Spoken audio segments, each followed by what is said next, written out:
Welcome. I want to call to order the November meeting of the Board of Early Education and Care. I want to thank the team here at UTEC in Lowell for hosting us today. Today's agenda includes an update and vote on our continued conversation around EEOST regulation changes. In addition, we'll begin a conversation about reimbursement rate increases and potential upcoming reforms. And lastly, we'll discuss and vote on FY25 budget priorities to submit to the Secretary.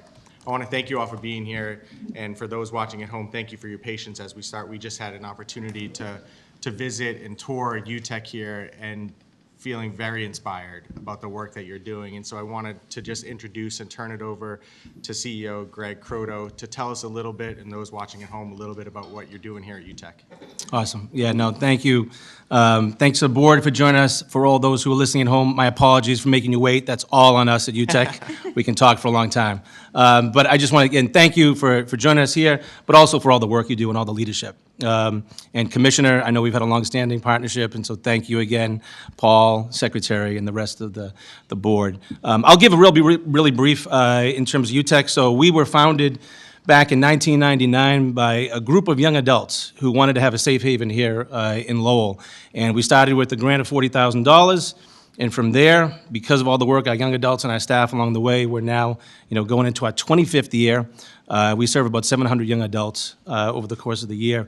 And we really serve the 10% that might be engaged in 90% of the action on the streets, right? We're here to serve those who need us the most, whether it's serious gang involvement, serious criminal involvement. And we're proud to be able to offer a job for every young adult when they come here through our social enterprises, whether it's mattress recycling, food services, or I mentioned before, we do a line of cutting boards, and hopefully soon to be, plug, a line of toy block sets through our wood shop. And everyone gets wraparound services through our transitional coaching program. They get on-site education and getting their high school equivalency. And most importantly for the conversation today, we also offer what we call two-generational programming. We provide childcare free of charge for every young adult able to kind of come to our center. And we have up to 30 slots here. And we're proud to be able to be a recipient and beneficiary of vouchers, as well as the EEOST Capital Grant Program that got this space where we're sitting today to be a reality. And so really just appreciate it. The other thing I would say is, we really get our young adults engaged in being thought partners in advocacy and policy work. Our young adults have been successful in advocating for a range of criminal justice reforms, from helping with the passage of juvenile expungement. We're working on a variety of other issues. And one of the things we're super interested about, because of the population we serve and the needs, and we know how ACEs and adverse childhood experiences can in fact impact children of incarcerated parents. We are hoping that the board will consider that when you're thinking about priority considerations for populations. We're really, really excited about the conversations we've had to date and looking forward to that. But really just appreciative of the work, the championing of 2Gen. Commissioner, thank you again. Since my first idea of talking about this, you've helped support that. And everybody's got an open invite to come back to UTEC at any point. So thank you. We appreciate it.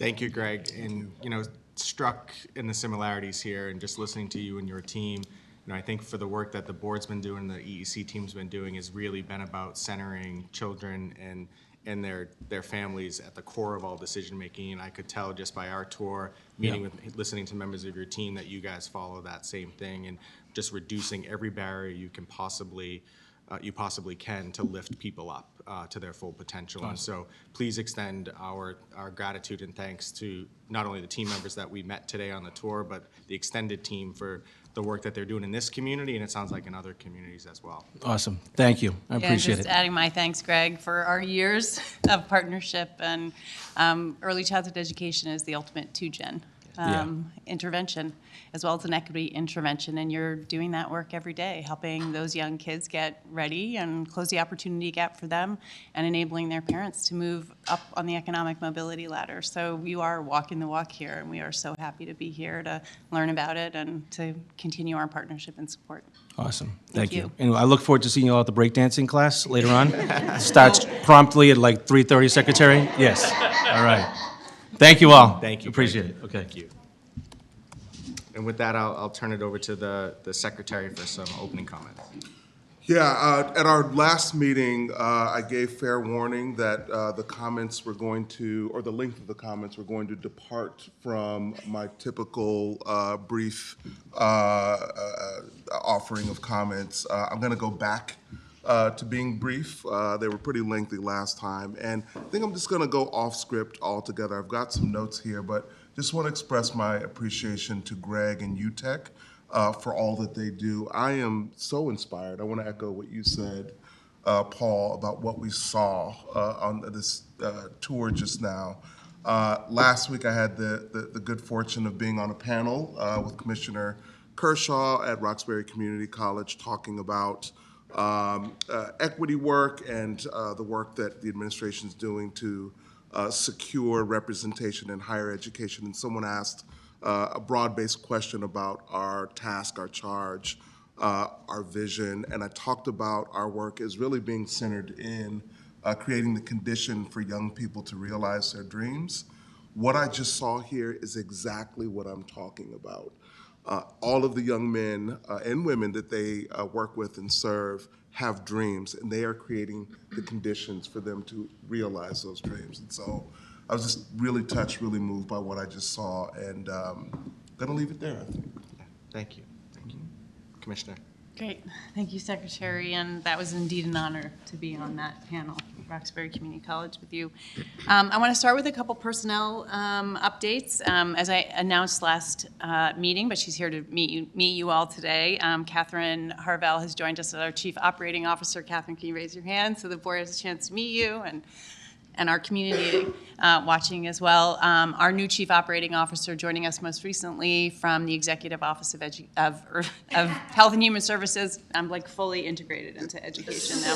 So, and our Chief Financial Officer at the Executive Office of Health and Human Services, and she brings a wealth of knowledge and experience in fiscal policy, and we are incredibly lucky to have you at the agency at such an important time of growth and transformation. So thank you for lots of places you could have put your talent, and we're so happy you joined us. So looking forward to all you're going to contribute.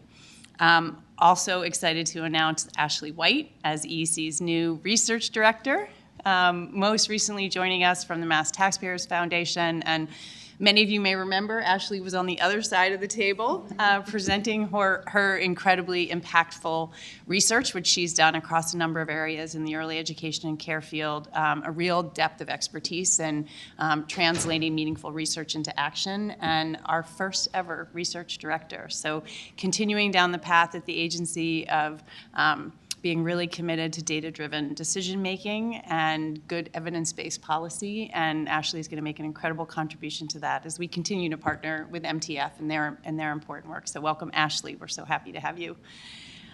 You will see her work on display, no doubt, soon. Less joyful is a transition out of the agency that I had a chance to share with all of you, but just want to really recognize Janice DiLoretto-Smith, who was the agency's general counsel until last Friday. She has taken an amazing new position as general counsel for the district court and the trial courts, and it's a terrific opportunity for her, but an incredible loss for the department. She, a gifted attorney, an incredible counsel to the agency and to the board, and an essential partner in the work around the background record check transformations we've had, our child care financial assistance. And probably most importantly, she took what was a very small, understaffed legal team and built it into a truly talented, thriving group of lawyers who are helping the agency on every level that we do. And with that, she left us in an incredibly strong place, and we're so fortunate that Neil Flynn has agreed to be our acting general counsel. Neil is here. Oh, there he is. And so I want to thank Janice for her work at the agency and her incredible contributions, and also Neil for your willingness to take on this role at this time. It'll be seamless thanks to both of your leadership, so thank you very much. Our child care financial assistance regulations and policies went into effect on October 1, as you all are aware, and those trainings are underway across the state. I think the last one I heard, we had more than 700 people signed up to participate, so as we should have, the first course of training really focused on the family experience and family engagement. So we kicked off those trainings with how the agency imagines us being able, with our partners, to engage with families. And we'll be training through December. As I've mentioned many times, this is a big, significant change in the way we do childcare financial assistance. And so we expect that change process to be ongoing for some time, but really pleased that we're in the middle of that. And some of our usual attendees are not here because they're out there working on the trainings right now. I also wanted to just mention that we continue our work across agencies and secretariats around supporting young children in shelter, both newly arrived families, but families who've been living in shelter. There are more than 5,000 young kids living in shelter across the Commonwealth right now, and we are working very closely with Housing and Livable Communities, Department of Public Health, and our community partners to try and make sure that those kids have both the durable goods that they need, especially as we come into the winter season, whether it's coats and boots and hats and scarves, but also really closely working on making sure that we're giving those children the opportunity for safe, trauma-informed, developmentally appropriate play, which we see as a basic need for our young children. So I want to particularly thank Neighborhood Villages, Cradle to Crowns, and Horizons, who've been working with very closely to try and get some goods distributed out to those families out in the shelters, and many philanthropic partners who are joining us in that effort as well. So we look forward to continuing to report on that. This just in, I wanted to recognize that our own Maria Muller just announced today, won the Latino Excellence Award, given out by the Massachusetts Black and Latino Legislative Caucus, really recognizing Latino community leaders who are creating bright and inclusive futures for the children and families in their community. So well-deserved. We're very proud to have you on the board, and incredibly grateful.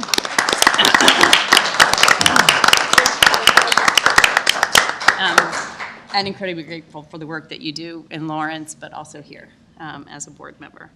Our next board meeting is December 13th, and we'll be back in Boston at our central office, and we'll look forward to picking up on the child care financial assistance rates conversation that we'll be kicking off today, among a number of other things as well.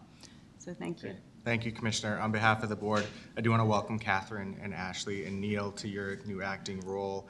We appreciate your leadership and your skill set that you're going to bring to an already fantastic team that's doing incredible work on behalf of children and families across the Commonwealth. And so thank you for being part of that team.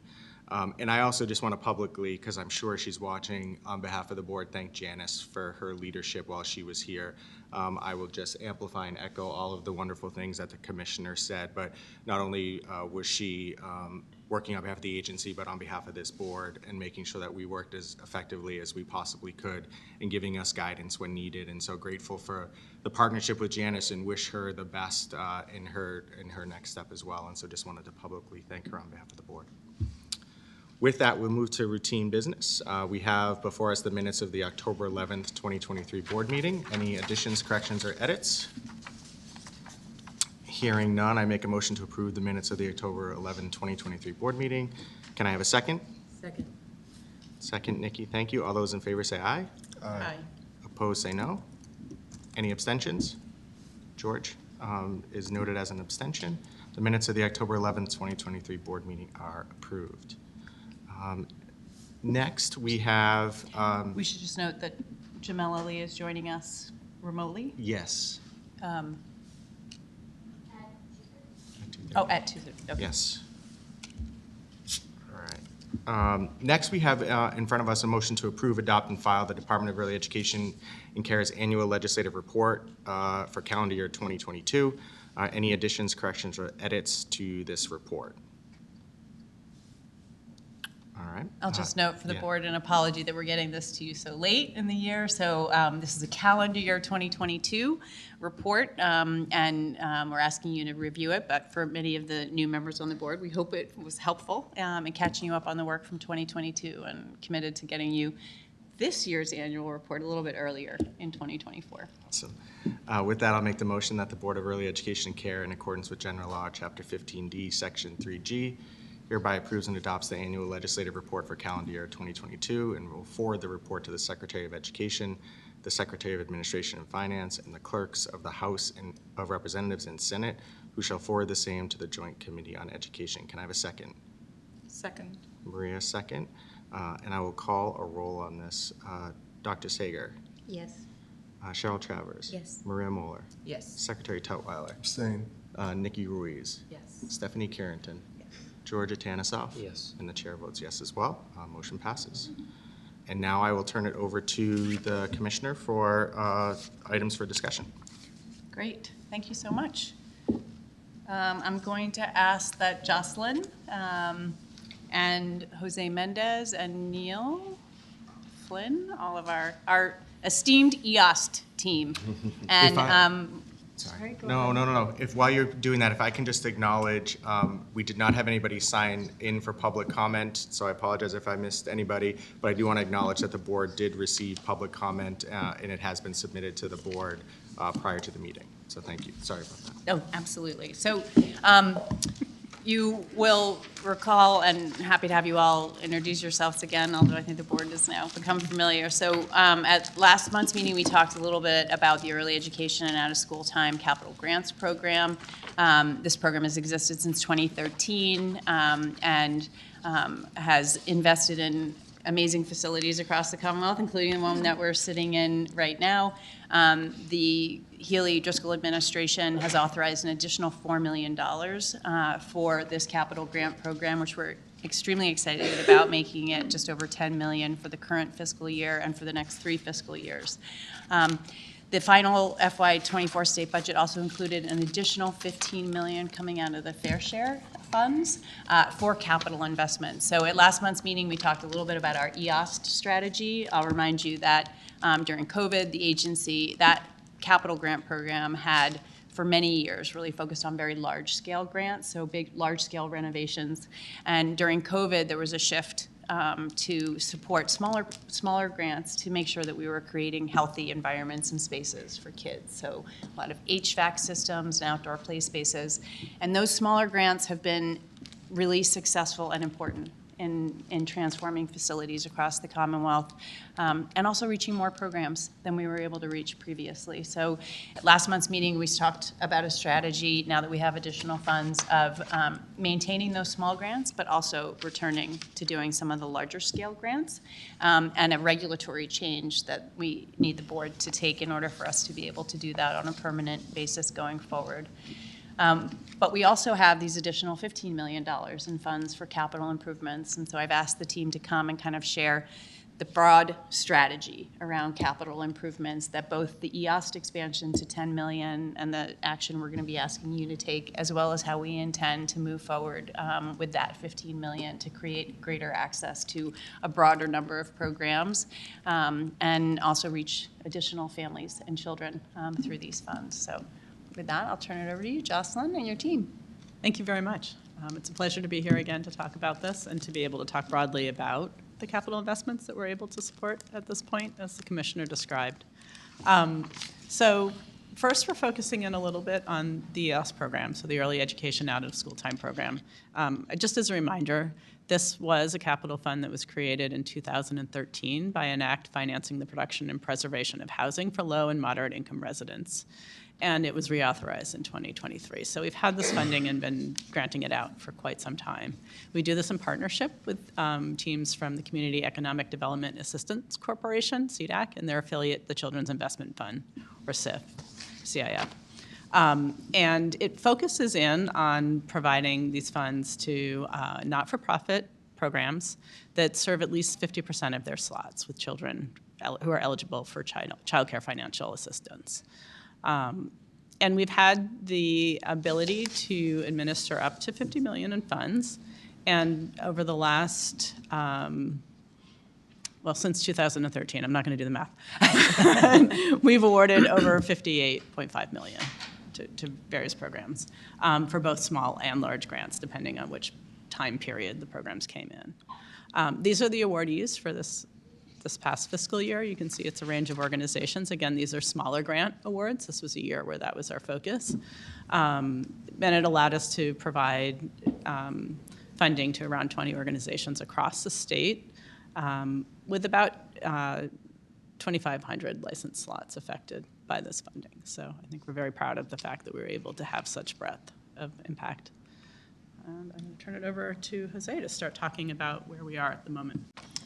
Sure. So through feedback from our stakeholders, part of what we're doing is taking a hybrid approach, and we're also reviewing our processes and doing what we can to make it easier and smoother for our organizations to access this funding. Some of the things, some changes we're making this year, we're allowing all electronic applications, removing the need for wet signatures. That was a requirement up until this past fiscal year. We're also expanding and elaborating eligible use to incorporate security upgrades across the centers. We're also working with the Office of Climate Innovation and Resilience to focus on clean energy and decarbonization as part of the administration's whole government approach, thinking about what kind of investments and what kind of projects end up moving forward through these funding. And we're also amending priorities to further support geographic distribution and first-time applicants. We've amended some of the preference points to make sure that a number of organizations can have access to these funds. We're also going to be reviewing our grant closing procedures. We've gotten feedback about that process and their experience, and we're going to be doing what we can to smooth and streamline that process. For the smaller scale grants, we're going to allow applications from prior awardees. It's new from the past fiscal year. We're also going to allow applications for multiple sites from the same organization. And then we're going to open applications to any program serving a high proportion of children receiving child care financial assistance, meaning any organization that's serving 50% or more subsidized slots.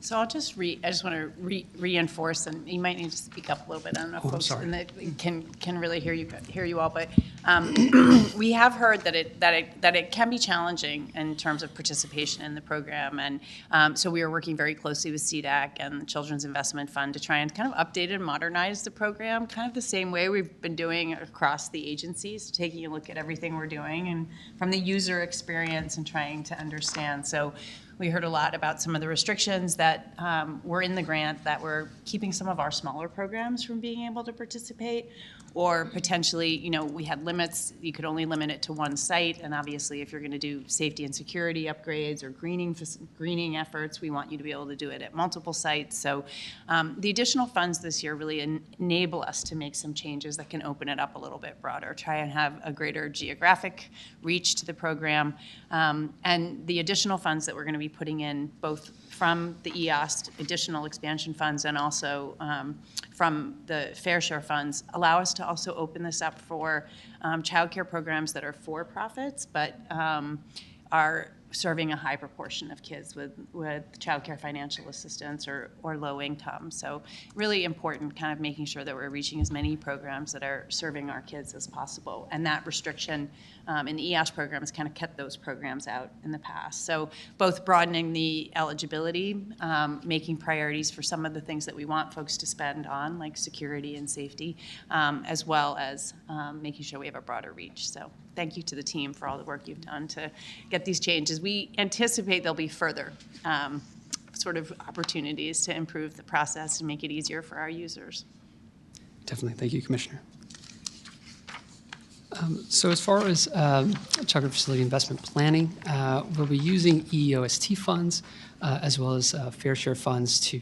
Sorry, I think To- you need to just speak up. Oh, No, I'm sorry. it's not, that's only going on. Oh, it's here. So I'm you sorry, I have to keep- apologize. yes, Yeah. So you have to speak up so we can all hear. Sorry about that. So we're going to be moving forward with a couple of small-scale applications just regarding, the capital projects for not-for-profits as well as for the for-profit entities as well. Those applications are going to be from $200,000 to $500,000, and those we're hoping to post those very, very soon, within the next week. Hopefully. Maybe tomorrow. Could be tomorrow, preferably. Later on, in response to supporting family child care centers, we're going to be issuing a request for RFI and soliciting feedback from organizations with experience supporting FCCs and FCC systems with small business loans. A lot of that is just ensuring that family child care centers have access to any kind of capital investment funding. Right now, there's no significant source for family child care centers. As well as center-based facility grants for the larger scales. We're going to be bringing back that to support larger projects ranging from $500,000 to $1 million as well. All the eligible programs will continue to be required to serve a high proportion of low-income children. Again, that threshold is a minimum of 50%. Can I So- just ask a clarifying question? Sorry. But the family childcare would qualify under the fair share monies, right? That's right. So Yeah. the Right, fair so share yeah. money is much more flexible and doesn't Yeah. have the nonprofit. So as soon as tomorrow, we'll be opening 2 applications, one that's fair share funded and one that's funded by the capital grants for center-based programs for the small size, up to $14 million, which is fantastic. That's a big expansion and increase. We'll have about $4 million likely for the large capital grant programs, which will also continue to be restricted to the center-based nonprofits because it falls under EOST. And then we have flexibility within the fair share funds to be able to provide funds for our family child care provider capital investments. We haven't really done that in a meaningful way before, and we're really, really excited about the opportunity to support. And we'll talk a little bit about some of the things we're going to be looking at, but we felt that doing a request for information would help us identify partners that would be best positioned to partner with us to be able to administer a capital grant program for family child care and really be able to respond to their unique needs. Some of them are renters, some may be pursuing home ownership. There are different zoning laws around the residential facilities in different towns. So the agency isn't in the position to be able to administer a grant program. So we're going to put that request for information out so that we can learn if there are folks out there who might be well positioned to be able to manage that program for us. And I know you're going to talk a little bit about what that RFI is asking. Sure. Sure. So part of what that RFI is going to do, we're going to be figuring out how to best move forward with capital investments for family child care centers. And that's going to include what it looks like for successful capital investment projects, the technical assistance that's going to be required, as well as ways to support home ownership. And the RFI specifically goes into request for information regarding how to go about, thinking about home ownership for family child care centers, as well as what it means to do very small capital projects across the state. Given the amount of dollars we have, that could translate to 500 to 600 small capital projects across family child care centers. So a lot of technical assistance, a lot of support, a lot of details, and a lot of on-the-ground execution that's going to be required, and experience working and understanding the family child care community. And so that's what the RFI is going to be basically requesting for information for, so we can do that in the most efficient manner. We've also, Jose has been leading some work for us in partnership with Mass Development, who's very interested in family child care and has low interest or no interest loan financing that could be partnered with our funds to even expand them further. So there is a lot of interest across the communities and in state agencies around family child care, and really seeing that as economic development in the community, supporting women-owned businesses, many women of color, in addition to being able to expand capacity. So if we are able to design this program right, we'll be building new capacity for families, and we'll also be helping build wealth for our family child care providers, which would really be also a 2-generation intervention in a way. So that RFI is going out, could be as soon as So tomorrow. could be as soon as tomorrow. So that RFI will give us the information to help develop the strategy to be able to expend those funds and reach our family child care providers. A lot of pressure on this vote coming up here. Yeah, right. Yeah. Exciting. It's really exciting work. I mean, it's really important and exciting work that we've been sort of asking about and kind of puzzling about for a number of years. How do we better support the family child cares in this way? And I just wanted to say congratulations to folks for sort of figuring it out and, getting to the point. It's an RFI, so you still have to get the proposals back, but it's an exciting place to be where you've sort of gotten it that far, so it's exciting. Thank you. I agree. Yeah, we're really looking forward to the work. Yes. So moving on to the vote. Can I just ask a question before we get to the vote? So, Jose, in your looking at the program, I'm just curious, all good stuff here, right? We're expanding the program, more resources. I'm curious if you have a sense of how many applicants are there? It was great to see the list today of just kind of the geographic reach and the different types of programs. What's the approval rate for somebody that goes through that process? Sure. No, it's a good question. Are we saying no more than we're saying yes? I'm just trying to get a sense of what that looks like. Sure. So just to give you an idea, this past fiscal year, we had approximately 35 applications. We're able to move forward with about 20. mostly because of funding, because of accessibility to funding. And so luckily, the commissioner was able to save us at the last minute. We were able to increase the total number of applicants we were able to approve because we found additional funding that we weren't anticipating being available. Okay. Through the license plate fund. So if anyone has a Invest in Children license plate, I want you to know That's that right. those funds are going right into capital improvements for Right. programs. But there may be a future opportunity where we can promote that program and show its impact on childcare facilities. So we had a number of programs that were very important for us and priorities to be funded, and we did not have enough in the EAST funding pool, so we did pull in a little bit, but that's not a long-term solution. But this year, we'll have an opportunity for much broader reach, and it actually explains some of the changes that we've made too, to make sure we can go across sites, and we're not limiting it to only programs that haven't applied in the last 2 years. So again, I think opening up to hear from providers what they really need, and even if we're not able to fully fund, we'll have a much better sense of what the broad need is from the applicant pool by not limiting it. That's great. And I think, just consistent with all the work that's being done, that modernization and user experience, even chatting with folks that have gone through the process to really understand the pain points and how to just improve it going forward. It's all good stuff. So, any other questions, comments from the board? So I know Neil is going to explain in technical detail, but we wanted to share the kind of broad capital investment strategy that we have the opportunity to move forward this year because of the additional fair share funds. But in order to really be able to continue the small and large scale grants, we have technical changes that we need the board to approve relative to our regulations. Thank you, Commissioner. So thank you. It's nice to see you all again. In order to accomplish the flexibility needed to administer both large and small EUST grants on a permanent basis, there's certain regulatory revisions that we have before you today to consider and approve. Specifically, these revisions are going to allow the Commissioner to shorten the length of an EUST grant term, adjust grant recapture terms, and also waive the requirement for a land use restriction and a mortgage lien.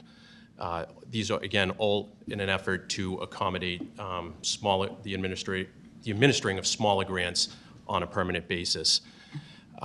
So at this time, we are going to ask that you approve these regulations for filing with the Secretary of State, and also to then allow the posting of these regulations for public comment, which we anticipate will last between mid-November to mid-December. And then we would bring those regulations back here for final vote. Yes, yep. So after the public comment period, we will consider any type of, we'll consider potential changes if need be, and we will then hopefully in December before you again ask for your approval for of the final draft for promulgation. Great. Thank you, Neil. So we have before us the motion to approve the draft amended early education out of school time capital fund regulations and authorization to file regulations with the Secretary to the Commonwealth and for public comment. Any additions or corrections to what's been presented? Any questions before we? All right. I will make a motion that the board, in accordance with General Law, Chapter 15D, Section 3 and 18, hereby approves the draft amended regulations governing the early education and out-of-school time capital fund grant program and authorizes the Commissioner of Early Education and Care to file the amended regulations with the Secretary of the Commonwealth for publication of a notice of public comment in the Massachusetts Register consistent with the Department's proposed policy directions and subject to the approval of the final regulations after a public comment period by the board. Can I have a second? Second. Second. Thank you, Dr. Sager, and I will call the roll. Dr. Sager. Yes. Cheryl. Yes. Maria Muller. Yes. Secretary Tutwiler. Yes. Nikki Ruiz. Yes. Dr. Carrington. Yes. Georgia Tanasoff. Yes. And the chair votes yes as well. Motion is approved. Thank you all for your work on this. I mean, we have been talking about this for a couple of years as we've gotten through the pandemic, and it's just nice to see where it's headed to just, again, increase the reach and the experience that providers have with this program. And I think we saw, not only in Greg's comments today, but even in the tour, how important a program like this is to organizations like this, and by looking at that list across the Commonwealth. So thank you. Thank you. Thank you very much. Jocelyn, I think you are staying. I'm staying. As we transition, I'm going to invite Amy Checkaway to join us up here also as we transition to the conversation on rates. One of the best parts of my job is spending time out ribbon cutting at programs where ES grants have had impact, and the difference an environment that's been designed specifically for children makes to the children that are being served, but to the educators too, is quite remarkable. So we'll look forward to reporting back. Okay. Okay, I'm pleased to be able to turn this conversation over to Amy Checkaway and Jocelyn Bound to talk a little bit about the child care financial assistance rates. We have additional funding in the fiscal year 24 budget. Following last year's historic $80 million rate increase, which we annualized into this year's budget, so those are becoming permanent, we have an opportunity this year. And I asked Amy and Jocelyn, as we have in the last several board meetings, kind of to take a step back, talk a little bit about the background and context of like how rates are set. What is the regulatory and statutory structure from the federal and state level, the context in which we're operating. The agency has also been doing a lot of work, as the board is aware, on understanding our current rate structure, which is overly complicated and in some ways, Amy Checkaway and I were talking, just doesn't make sense in a lot of places. So we've had a lot of opportunity to do some work over the last year to understand what a different structure and a different approach to rate setting might look like. And so I've asked Amy and Jocelyn to kind of walk us through the different work that we've done. And then as we go forward and think about rate increases in this fiscal year and reforms to the rate structure, what the agency's strategic approach will be to that. We are not presenting detailed dollars today. We're not prepared to do that quite yet, but we hope to be able to bring back, based on the philosophical approach we're going to be sharing today and your feedback on that, more detailed proposal for how that rate increase should be implemented in this year at our next meeting. So with that, Jocelyn and Amy, thank you. Thank you. So just to give a little sort of grounding in context, the child care financial assistance reimbursement rates are funding that subsidize the costs of child care for eligible families and support them to have purchasing power to access quality care for their children.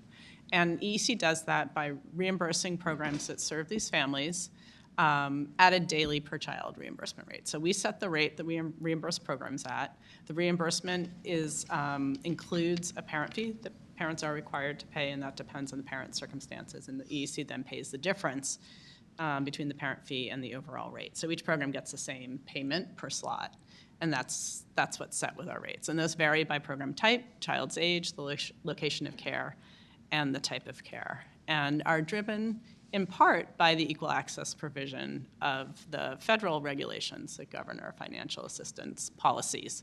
And this requires that states demonstrate that the rates are sufficient to ensure equal access for families and children to comparable services that families and children who are not eligible for financial assistance would receive. So it's really trying to make sure that families have access to an equitable market of child care and can afford with their voucher, or we do it through contracts too, but with their subsidy, something that is equitable and of equal quality.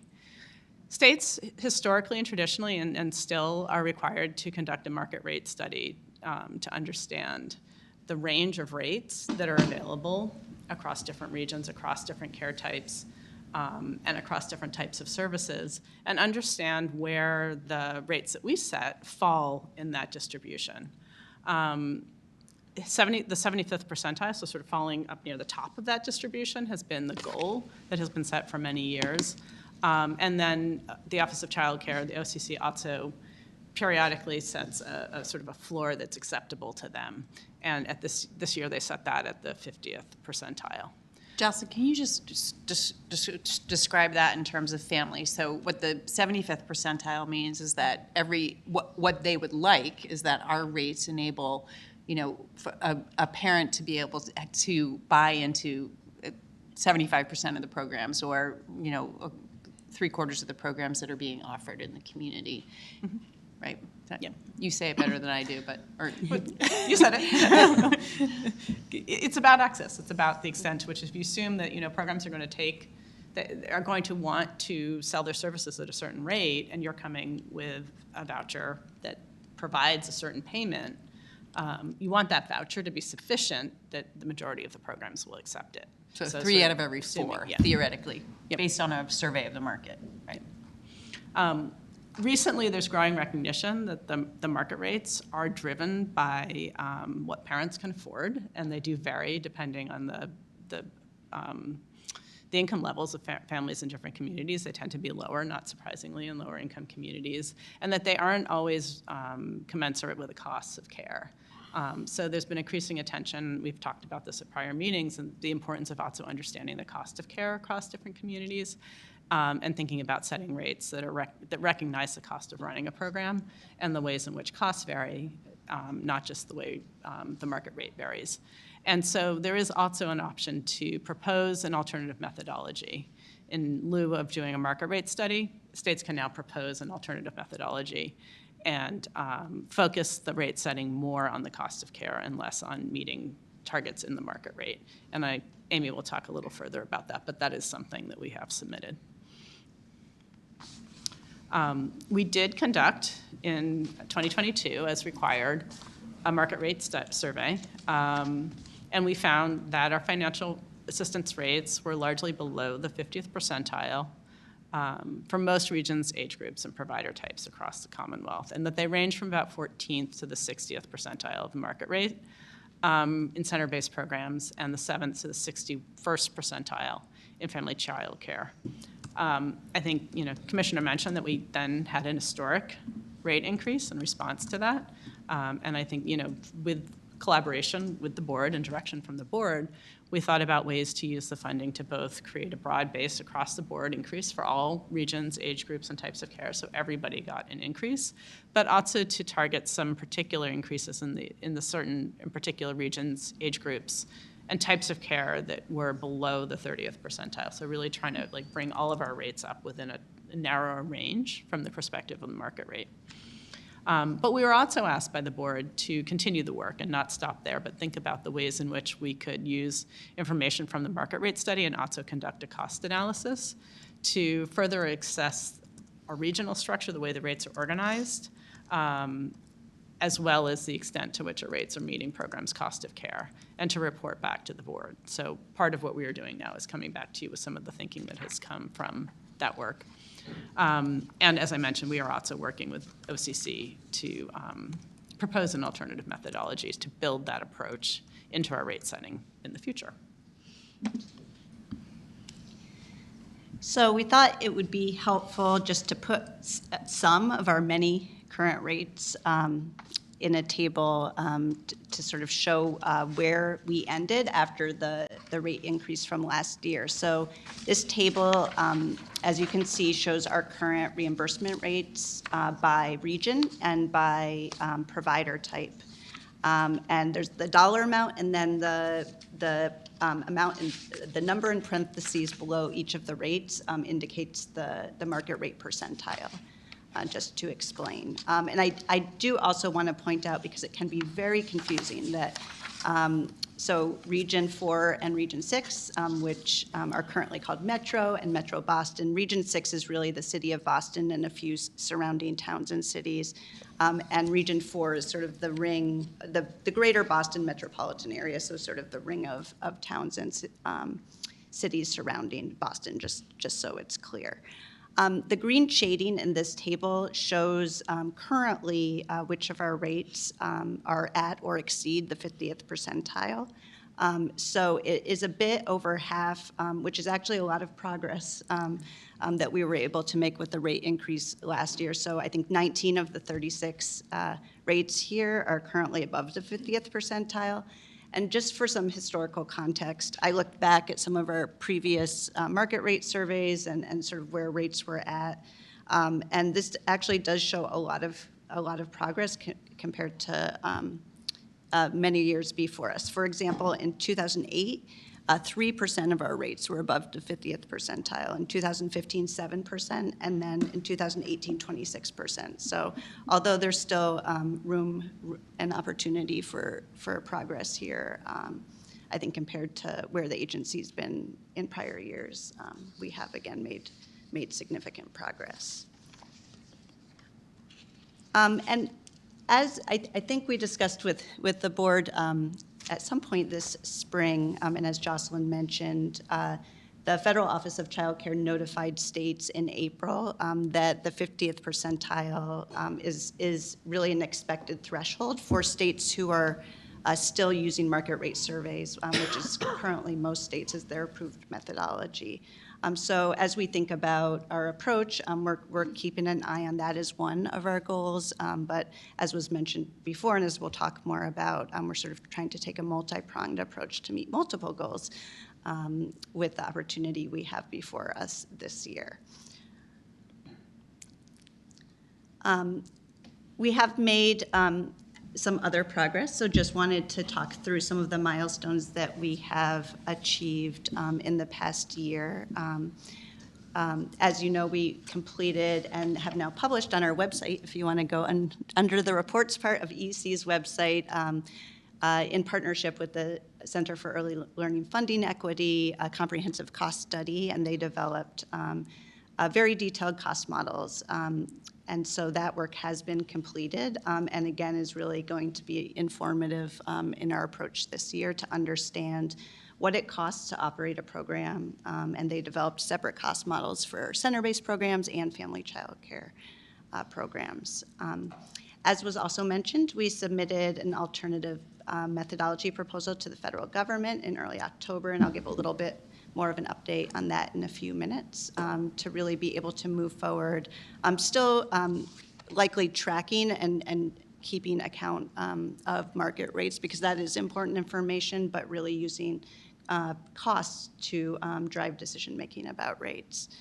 And finally, another sort of significant thing that happened is the price limitation waiver, which allows programs who are serving children receiving EEC child care financial assistance to discount private pay tuition as needed to support enrollment and access in the workforce, was extended through this fiscal year.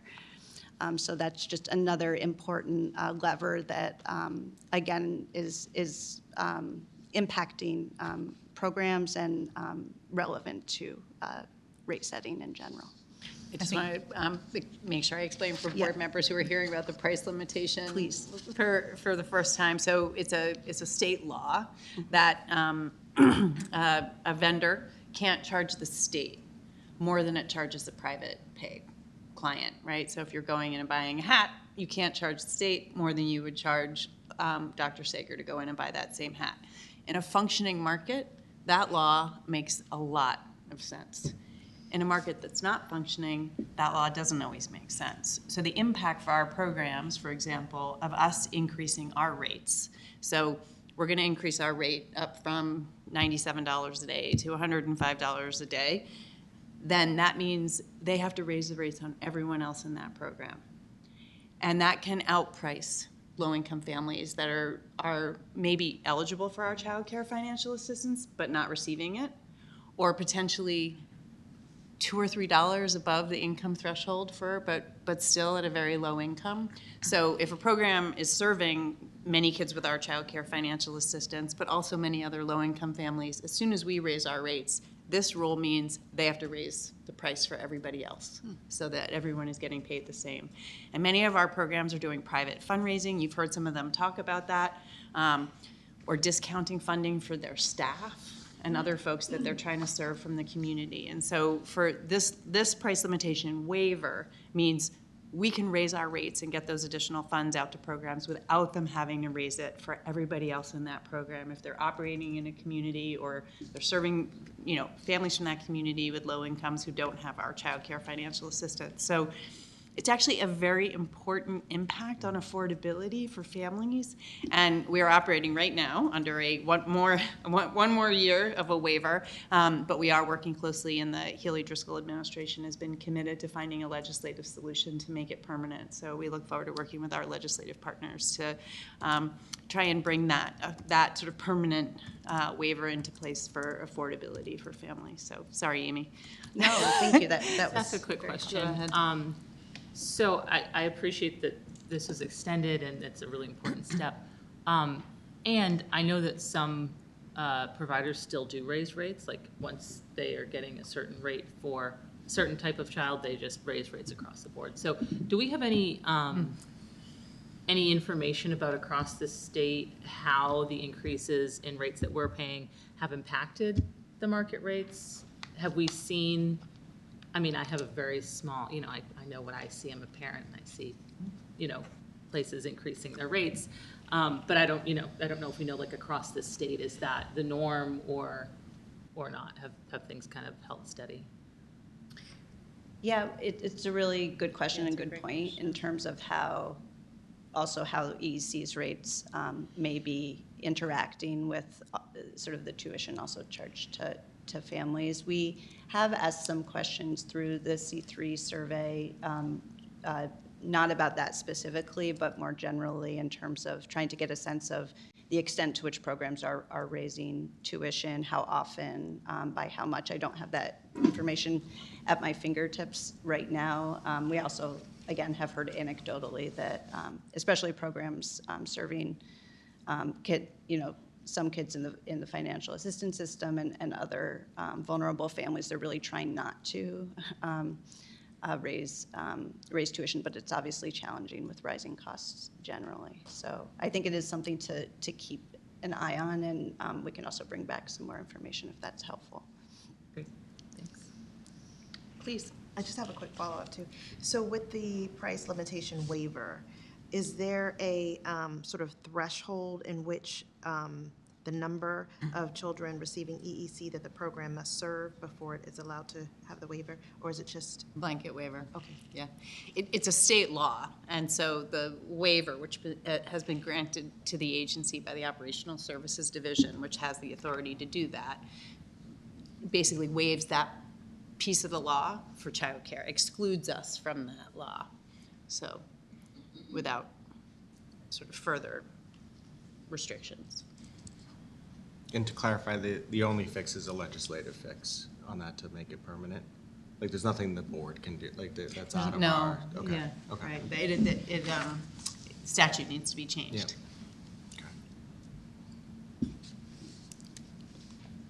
Okay. So we thought we would just sort of bring back some of the key findings from the recent cost research and cost models that, again, are informing our thinking about adjustments to rates moving forward, and also improvements to the rate structure as a whole. And so, as you may recall, the SELFIE, the research that was done over the past year revealed that in most cases, the cost per day per child, whether we assume current compensation levels or even higher compensation levels than are being paid today, is currently higher than our financial assistance rates, especially for infants and toddlers across the state.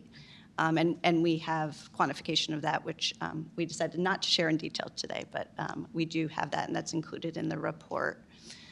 Also significantly, as they presented to the board as well, the cost to operate a program does vary. We do know there's economic diversity across the state, but not nearly as much as our current reimbursement rates. And so, as it says here, for example, for center-based programs, the variation is about 18% between the highest and the lowest cost regions in the state, so between Western Mass and Metro Boston. And in contrast, as you could see, and I should have pointed out in the rate chart, just the variety of costs, but also some of the gaps across regions.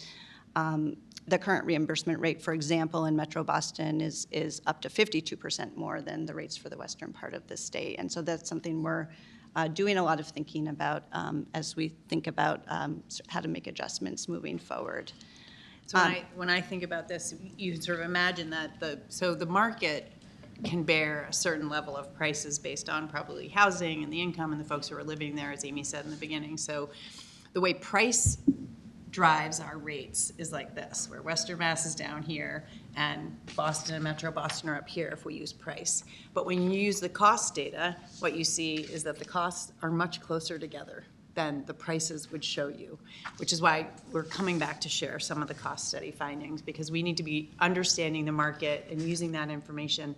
But we also now have information about cost, and to understand that even though the prices vary that much, what's actually costing the program, especially with a consistent minimum wage is $15 across the state, is much more similar than it is, than the price is showing us, right? So I think this is very smart. I can definitely understand the logic with this. I think it's a smart decision. My question is, if this change is made, do you think that there are unintended consequences in terms of some of the lower cost regions, how they're gonna feel now that there is like this, that there's gonna be like this difference, right? Are they gonna feel like they're getting less now than they would have been getting, before? It should actually have the opposite effect. Okay. So under the price scenario, we see, and this a little bit goes, Nikki, to your question, because I think in a lot of ways we're setting the market out in Western Mass a little bit, and not as much in Metro Boston or in Boston, where there's maybe more private pay families that are participating in all the programs. So I think what we'll see and what we'll get to and what the board discussion really needs to be as you consider what the options are is that using a cost-informed means we're going to need to bring up those rates that under a price model have been very low. So Western Mass, Central Mass, and the southeast part of the state in particular.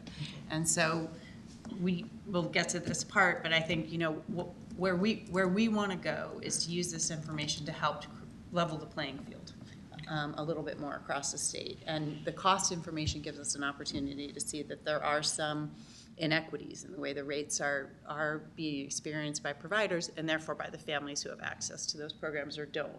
And so the cost information gives us an opportunity to kind of begin a readjustment based on what we understand about the actual cost to the programs of delivering the services and paying for the teachers to be in those classrooms and making sure families have equal access, but a different understanding of that based on the cost data. So we would anticipate a fairly large adjustment to the regions where using the cost information would mean a fairly large adjustment into those regions or to those rates that have historically been shown to be low based on the market, and a less big adjustment for those that where the price has kept those rates up higher. Well, we can dig a little bit more into that. Yeah, thank you for your question.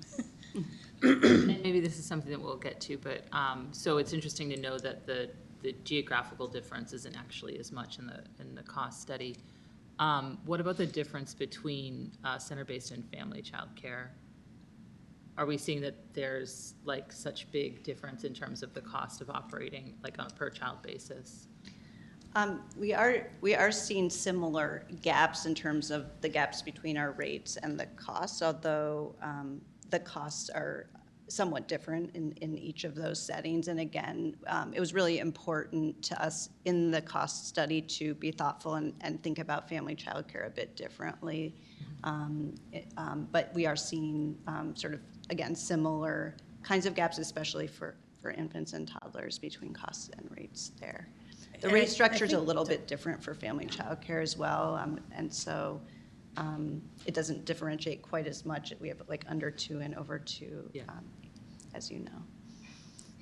I was just reiterating what Amy's saying, which is that the, I think, and if our researchers from Selfie were here, they would say too, this was the first time they really tried to put a cost analysis in for family child care. Oh. And it's unique. Some are homeowners, some are not homeowners, some have assistance, some don't have assistance, some are putting it into income, some are LLCs, some are, so the understanding sort of the a consistent budget structure. In center-based is a little bit more straightforward because the inputs are somewhat similar. In family childcare, there's a greater variation, although I think they did a good job setting us down the path of being able to understand the difference between price and cost, enough for us to use it to inform where we would go. Exactly. Sort of the last key finding we wanted to just point out, and then we'll connect it to some of the recommendations that, again, Selfie shared with the board, just as a reminder of those, is that some regions do have very similar costs to one another, and so Western, Central, and Southeast have very similar costs, but there's not, sometimes they have similar rates and sometimes not so much, and similarly, the two Boston area regions. So again, this is all helpful information just as we think about our rate structure moving forward. So this slide may look familiar because it's directly from Selfie's presentation to the board, I believe in April when we were in Taunton. And again, summarizes their key recommendations for us to consider in terms of potential future adjustments to our rate structure. First of all, again, they really emphasized that although there is some economic diversity and cost differences that should inform reimbursement rates, the cost, research, and data does not necessarily support having 6 different regions or 6 different sort of rate groups. And as I just noted, there are some regions that are especially close in cost, so there may be an opportunity to make significant simplifications or consolidate our rate structure over time and reduce the number of different rates. Selfie conducted several analysis using some key economic indicators, including fair market rent data from the U.S. Department of Housing and Urban Development, HUD, and median household income as well, and suggested that it may make sense to think about 2 or 3 different rates instead of 6, given what the data is telling us. And they also recommended, and I think we're all sort of committed to using the cost research to really inform more equitable rates by age and by region and also by type of care. And I think, again, we've been talking about sort of geographic inequities in rates and want to just attend to making sure the rate structure is more equitable as there's opportunities to make changes. I can stop there in case there's any questions or comments. We have a couple more slides and we can also wait then for a discussion, but wanted to pause for a minute before I change topics. Okay. So just to share a bit more detail as an update on Massachusetts alternative methodology proposal. So about a month ago, we did submit a proposal to the Federal Office of Child Care. To date, 3 states have received approval to move forward with using an alternative methodology, again, based on cost versus market rates or prices. We recently received an update that OCC is reviewing our proposal as well as 3 other states who have recently submitted proposals. And they asked us for a couple of additions to our proposal as part of their review process, but indicated it was quite a strong proposal. And so hopefully we'll be hearing soon in terms of potentially getting approval to move forward with that. Which is exciting.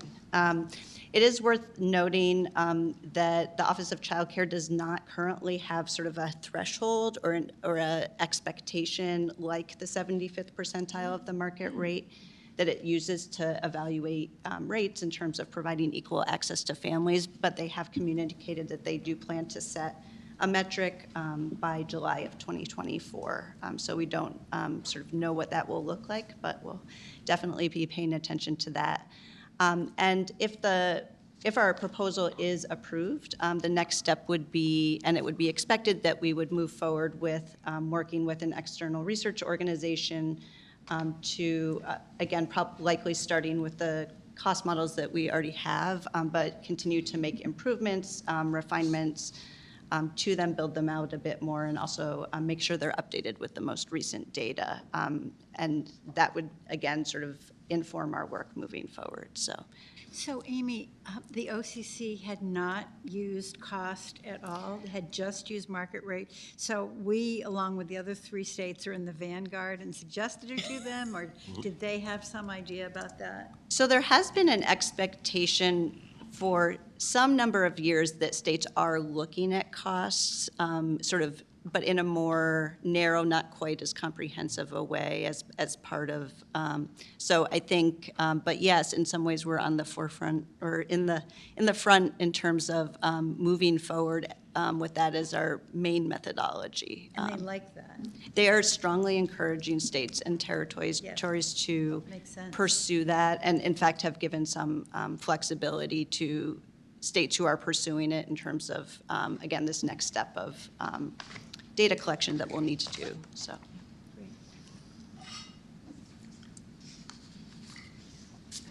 So to sum up and think sort of what are we making of this and where are we going directionally, looking ahead to the rest of this year and beyond.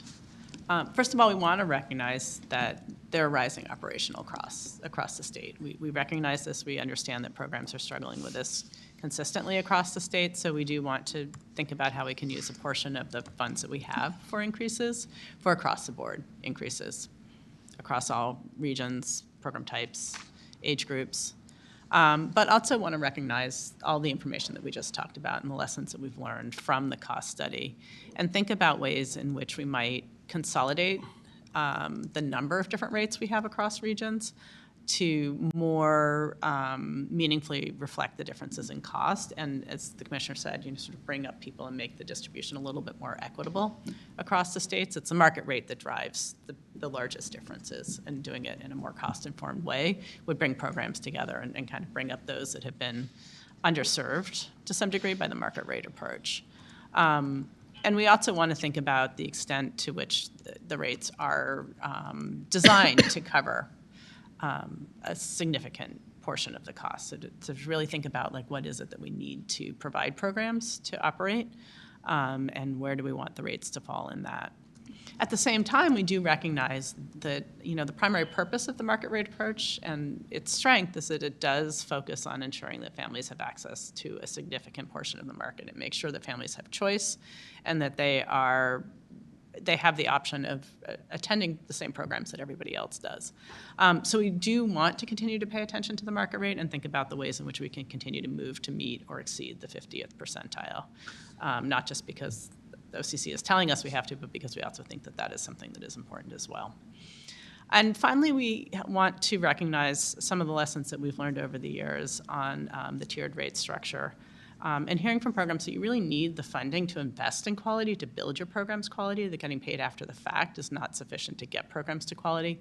So we're looking at integrating the quality funding into the base rate, so all programs are funded for quality, that we're not making distinctions across programs in this way. Yeah, so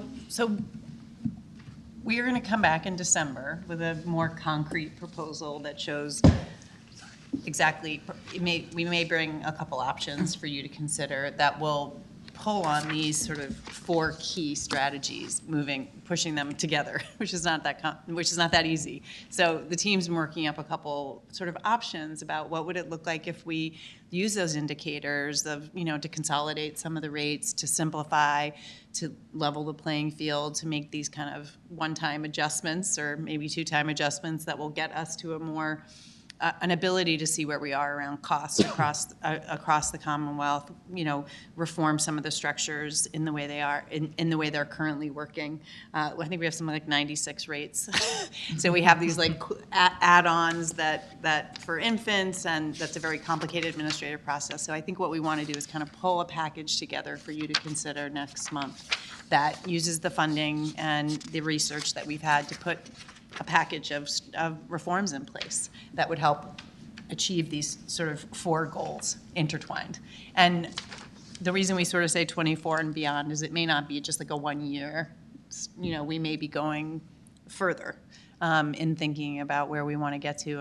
And so what we would be bringing you in December is, here's where we want to go, here's our principles for reforms and rate setting, and here's how far we can get in '24. And here's the other things we might want to consider beyond '24 to keep going down this path. So, but we wanted to bring you sort of our thinking and the background and context so that you could sort of understand how the agency is approaching it and give any guidance or share any concerns or direction that you would like us to be considering before we kind of put the spreadsheet together. Any questions, comments from the board? This is great, very comprehensive.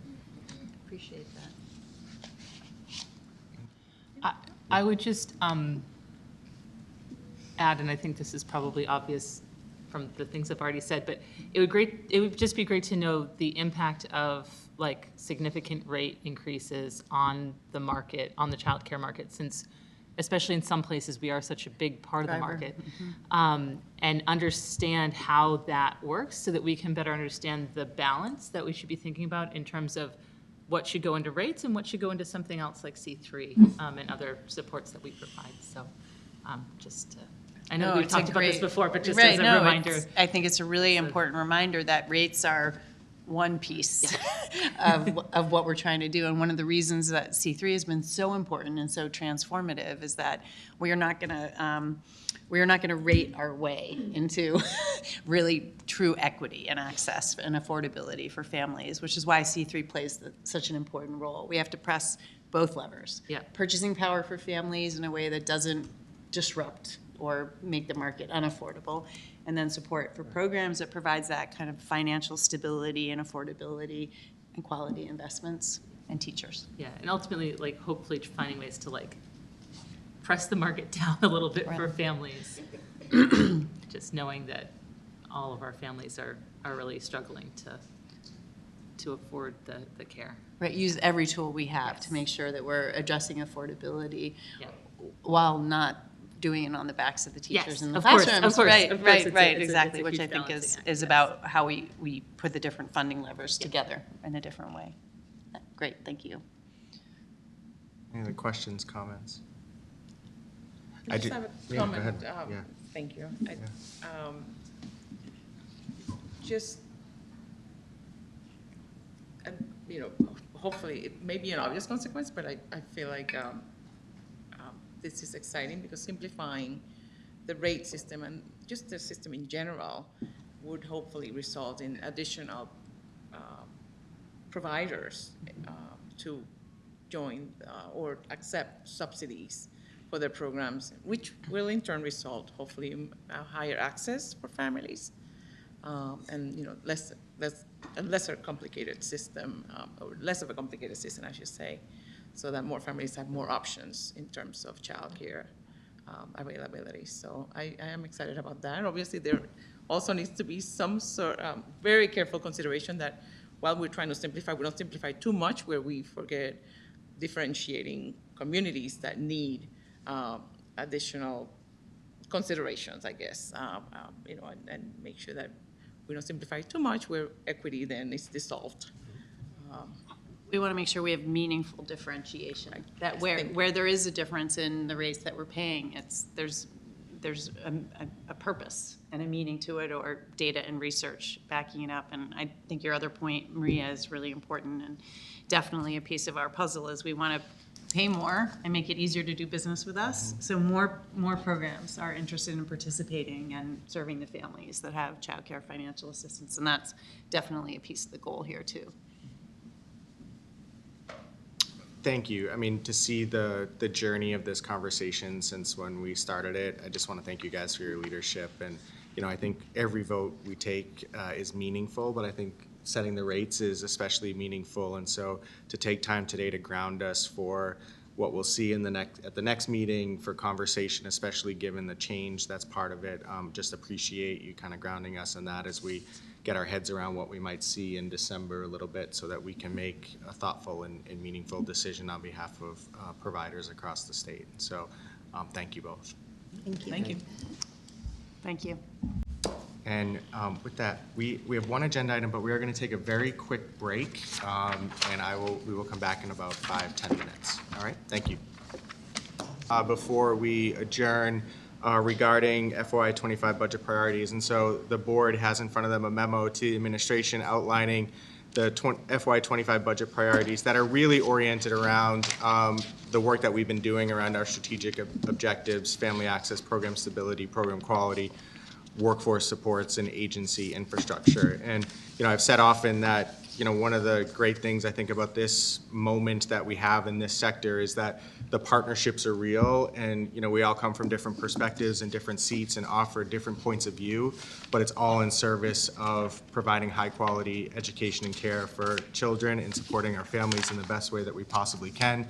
And the commissioner often says about centering children and families and the experience that they have within our system as paramount. And I think the priorities set forth in the memo, built in partnership with the building off of the great work that the team is doing at EEC, I think continues down that road of making sure that we are centering children and families, their experience, doing what we can to support our providers, both in center-based and family child care, and making sure that we're challenging ourselves to innovate and modernize every single day in every decision that we make. And I think that has been a consistent theme of the administration and this board for quite some time. And I think the memo continues to shepherd that spirit. And so I'll just turn it to the commissioner, obviously, and her team are integral in pulling this together on our behalf to the administration. But again, want to open it up for comment and allow her to just share some perspective as well. Absolutely. Thank you, Mr. Chairman. Just, you all received via email a detailed memo on behalf of the board from the chair to the secretary outlining the priorities.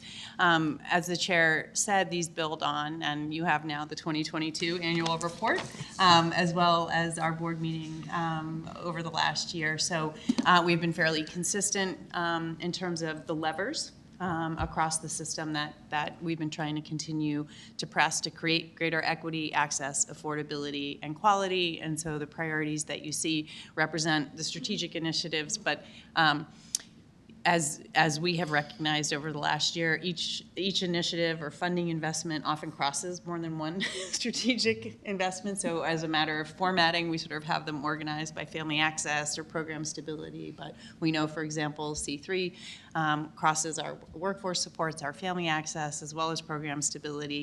And anything we're also doing around family access also hopefully supports our programs and providers as well. So I won't go into great detail, but I'll just highlight some of the continued priorities that are reflected in the memo as the chair and I worked together on them. The first is to continue our child care financial assistance reforms, as we've said all the way along.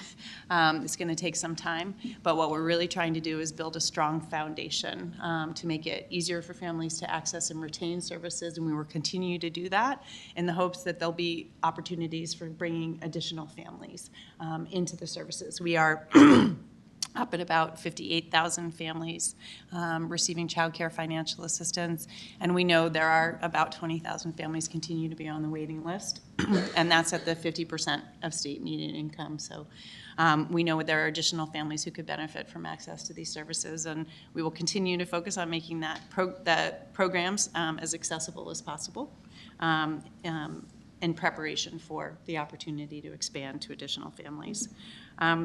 We also this year continue to build on access around preschool, and that's in partnership through our Commonwealth Preschool Partnership Initiative, which is working with districts in 21 communities across the Commonwealth. We will be soon opening up additional funding that was supported in this fiscal year to additional planning grants. And our hope is that we bring all the gateway cities and additional communities that are interested in participating in these public-private partnerships around expanded access to preschool. So moving our way out into additional communities with planning grants for those who are not yet participating, and then for those programs that are participating, additional implementation grants to further expand access. Priorities through that program are access to preschool, especially for children with special needs, and making sure they're able to receive those services in the least restrictive setting, and also consistency in our mixed delivery system, so ensuring that there's common professional development, curriculum, quality materials, and also coaching and training between our community-based early education and care programs and our public schools. And we think that's really the state's best strategy for expanding access to preschool in the most efficient and effective way that, again, puts families at the center. We will also anticipate continuing needs within our EA shelter population, whether that's our newly arrived families or our families that have been living in shelter for some time. So providing additional trauma-informed spaces, and as additional families become work authorized, which we all hope happens as soon as possible, we know those families will also need access to formal childcare. So we'll be continuing to work across systems to identify what the needs of families living in shelter are, and work with our partners across state government and in the community to try and meet those needs. We are committed and hopeful about the continuation of the Commonwealth Cares for Children program, which has been so transformative. We do anticipate over the next year coming to the board and working with our community to identify additional opportunities to kind of transition that program from this COVID era federal stabilization to a long-term state commitment to ensuring we have stable, equitable programs. And so we'll be discussing over this year how that program might continue to be tweaked or modified to make sure that we're reaching teachers, that we're addressing affordability, Nikki, as you said, through that program, and supporting quality investments consistently for families, children and families. We're also going to continue to work on the rates. So as I said, and Amy and Jocelyn indicated, we're looking forward to bringing you a more concrete proposal in December, but getting to where we want to be, probably in a rate structure and level of rates is not going to be a one-year endeavor. So there'll likely be additional investments, and we hope to be able to see and support those from the board in coming years. Early literacy is a high priority for this administration, for this secretary, the governor, and both the commissioner of K-12 as well as the Department of Early Education and Care. And we have increased our partnership with the K-12 system to be able to address the needs of our youngest learners and make sure that they're entering school with the literacy skills they need to succeed. We know that the research is really clear that reading by third grade is an indicator for school and later academic achievement, and early childhood education has a really important role in making sure that we're hitting those third grade milestones for kids. So we look forward to working across the Secretariat and with our partners in K-12 around expanding our early literacy. We have also talked a lot over the last year about the incredible behavioral and mental health needs of our children. We're seeing it across the education system, and we're definitely seeing it in early childhood. It's certainly affecting children in the classroom and families, but also our staff. So we think continued investments in behavioral supports in the classroom, early childhood mental health supports, both for teachers and families, but also sort of program-wide supports around behavioral and mental health. We also, this is another one that crosses two or three areas, but we have had, I would say, runaway success with our pilot around providing child care financial assistance for staff working in early education and care programs. We haven't provided you a detailed update on that, but we have about 1,500 children who are being served through that program. I was at a program 2 weeks ago where there were 4 educators who were receiving child care financial assistance through that program. And I talked to one of them who had 2 children, and she was like, I've looked at higher income positions. She was like, first of all, I love this work. Secondly, now that both of my kids can come with me to work every day and I'm getting child care financial assistance, she's like, I'm in, I'm staying. Yeah. And that is exactly what we wanted for this program. And so the program director told me that she had always offered free access to early education and care for the staff that were working in her program. But by rolling out this pilot, it freed up an additional $100,000 to reinvest in quality and into salaries in the program. So we see that pilot as being an essential recruitment and retention strategy for staff, and it's reaching families who need access to it in our workforce. So we're really proud of the work of that program and look forward to continuing to grow and support the expansion there.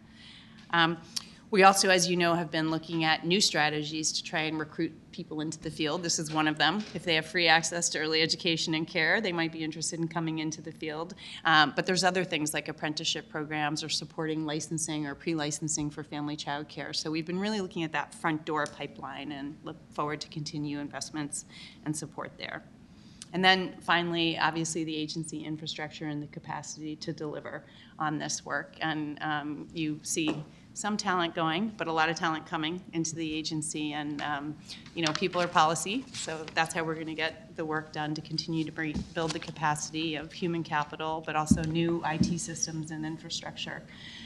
We, as you are well aware, have launched 2 significant revisions to regulations governing both our residential programs and our child care programs. As that work continues, we would anticipate that any changes potentially in requirements may have resource implications. And so as those recommendations develop and as those processes get underway with our stakeholders, we would anticipate there may be additional resources that are associated with changes in the standards in either and all of the settings that we regulate. And that sums up our very modest view of where the investments are continuing to be needed to build the kind of system that we all envision for kids and families. I'll amplify one of your comments, reflecting on 2022, planning for 2025. I think actually just shows the way that you and your team are thinking, and I think hopefully that the board is making decisions about how we reflect on the work that we're doing to inform the work ahead on behalf of the Commonwealth. And I think it's clear through some of the regulatory changes that have occurred and are underway, as well as the work outlined in the priority memo, that all of this conversation is only as good as execution and getting it done. And there's a lot of stuff getting done right now. And so part of this work, I think, is, again, to just always say thank you and show gratitude to the team at EEC who's executing on this. And I would just add an element to this as well, which is to those in the field to continue to add their voice to this conversation, as you are the people and providers and children and families that are impacted by these decisions. And I think all those things are working in concert really well right now, and just challenge everybody to keep that up as we continue how to execute effectively and get a lot of important strategic work done. And so any other comments or questions from the board on the memo? Any edits? All right, I'll make a motion that the Board of Early Education and Care, in accordance with General Law, Chapter 15D, Section 4, hereby approves and adopts the department's priorities for the fiscal year 2025 budget and will submit budget recommendations to the Secretary of Education. Can I have a second? Second. Second, thanks, Cheryl. And I'll call the roll. Dr. Sager. Yes. Cheryl Travers. Yes. Maria Moeller. Yes. Secretary Tutwiler. Same. Nikki Ruiz. Dr. Curington. Yes. George Tanasoff. Yes. Jamela Lee.